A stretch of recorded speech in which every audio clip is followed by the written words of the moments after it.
গাজীপুর ৬ ও নরসিংদী ৫ এ দুটি আসন ছাড়া জাতীয় সংসদের বাকি ২৯৮টি আসনের প্রার্থী ঠিক করে প্রায় ৪ মাস আগেই নির্বাচনের প্রস্তুতিমূলক কাজ শুরু করেছে বাংলাদেশ জামায়াতে ইসলামী। এখন কেন্দ্রভিত্তিক প্রস্তুতি শুরু করেছে দলটি। এর অংশ হিসেবে পোলিং এজেন্টদের প্রশিক্ষণ কর্মশালা এবং ভোট কেন্দ্রে বিশৃঙ্খলা প্রতিরোধে কেন্দ্রভিত্তিক কমিটি করা হচ্ছে। আগামী ১-১.৫ মাসের মধ্যে এই কার্যক্রমগুলো শেষ হবে বলে জামায়াতের উচ্চ পর্যায়ের একাধিক দায়িত্বশীল সূত্রে জানা গেছে। দলীয় সূত্র বলছে, ত্রয়োদশ জাতীয় সংসদ নির্বাচনে জামায়াতের লক্ষ্য ছাত্র জনতার অভ্যুত্থানের চেতনায় ন্যায় ও সমতা ভিত্তিক কল্যাণ রাষ্ট্র গঠন করা।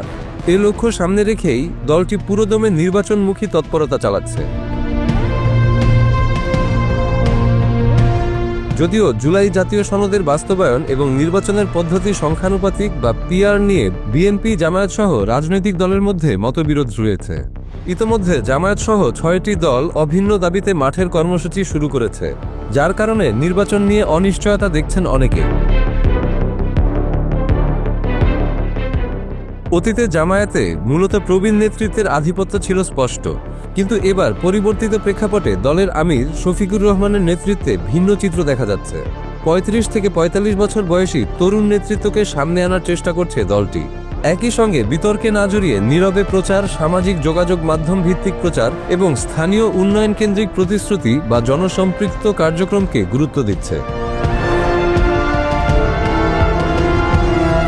দলের সর্বোচ্চ নীতি নির্ধারণী পর্ষদ কেন্দ্রীয় নির্বাহী পরিষদের ২০ জন সদস্যের মধ্যে এবার ৫ জন ছাড়া সবাই নির্বাচন করবেন। কেন্দ্রীয় নির্বাহী পরিষদের যে ১৫ জন সদস্য নির্বাচন করছেন তাদের মধ্যে দলের আমির ডক্টর শফিকুর রহমান ঢাকা ১৫ এবং সেক্রেটারি জেনারেল মিয়া গোলাম পরওয়ার খুলনা ৫ আসনে নির্বাচনে প্রার্থী হচ্ছেন।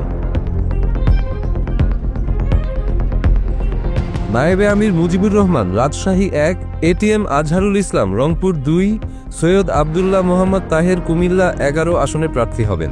সহকারী সেক্রেটারি জেনারেল রফিকুল ইসলাম খান সিরাজগঞ্জ ৪ ও AHM হামিদুর রহমান আজাদ কক্সবাজার ২ আসনে, কেন্দ্রীয় প্রচার বিভাগের সেক্রেটারি মতিউর রহমান আকন্দ ময়মনসিংহ ৫, মোহাম্মদ ইজ্জতুল্লাহ সাতক্ষীরা ১, সাইফুল আলম খান মিলন ঢাকা ১২, নুরুল ইসলাম বুলবুল চাঁপাইগঞ্জ ৩, মোহাম্মদ সেলিমউদ্দিন সিলেট ৬, মোহাম্মদ মোবারক হোসেন ঢাকা ১৩, মোয়াজ্জেম হোসেন হেলাল বরিশাল ৫ ও অধ্যক্ষ শাহাবুদ্দিন বগুড়া ১ আসনে নির্বাচন করবেন। বিগত সময়ে ছাত্র শিবিরের কেন্দ্রীয় নেতা হিসেবে বিভিন্নভাবে আলোচিত ছিলেন এমন নেতাদের অনেককে এবার প্রার্থী করছে জামায়াত। তাদের মধ্যে শফিকুল ইসলাম মাসুদ, শিশির মনির, দেলোয়ার হোসেন অন্যতম।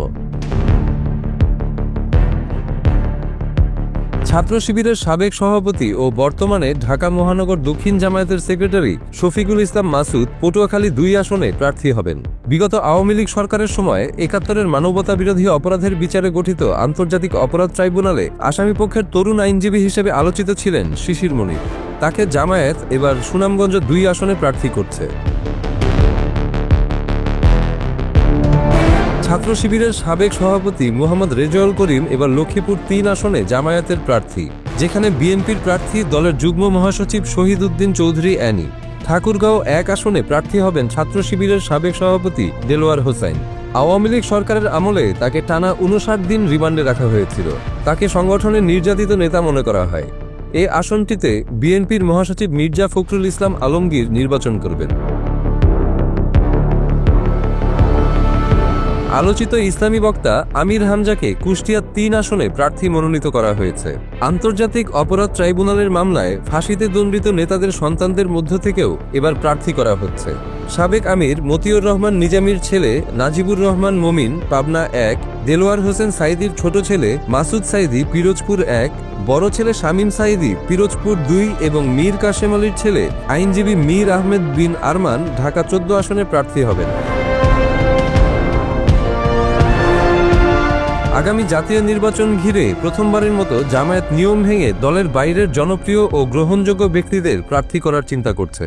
এমনকি অমুসলিম প্রার্থীদেরকেও বিবেচনায় নেওয়ার নীতিগত সিদ্ধান্ত নিয়েছে দলটি। এমন কিছু হলে সেটি হবে দলটির জন্য ব্যতিক্রম ঘটনা। জামায়াতের তরুণ প্রার্থীদের একজন দলের ঢাকা মহানগর উত্তর শাখার প্রচার ও মিডিয়া সেক্রেটারি আতাউর রহমান সরকার। তাকে ব্রাহ্মণবাড়িয়া ৪ আসনে মনোনয়ন দেওয়া হয়েছে। এই আসনের সংসদ সদস্য ছিলেন সাবেক আইনমন্ত্রী আনিসুল হক।